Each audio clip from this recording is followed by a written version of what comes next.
Hubungan artis Gisela Anastasia dengan Gading Marten diketahui tetap harmonis. Tak heran jika banyak yang mendoakan agar ibu dari Gempita Nora Marten itu bisa balikan dengan sang mantan suami. Doa dan harapan agar Gisel yang baru putus dengan kekasihnya Wijaya Saputra, Wijin, itu bisa kembali dengan Gading Marten pun banyak disampaikan netizen yang menjadi penggemarnya. Ternyata, perempuan yang sempat bikin heboh gegara video syurnya viral bersama Michael Yukinobu De Freitas alias Nobu, punya jawaban bijak.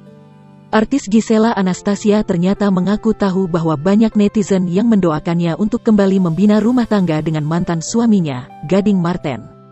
Perempuan yang karib disapa Gisel ini pun memberikan respons terhadap harapan netizen tersebut. Ya enggak apa-apa, namanya doa. Doakan kita minta, memang hidup aku juga belum selesai. Maksudnya belum titik, masih koma. Tutur Gisel, dikutip dari kanal YouTube Melanie Ricardo. Selasa, tanggal 28 Desember tahun 2021, dilansir dari kompas.com. Kata Gisel, yang terpenting adalah ia dengan Gading Marten sampai sekarang menjaga hubungan baik.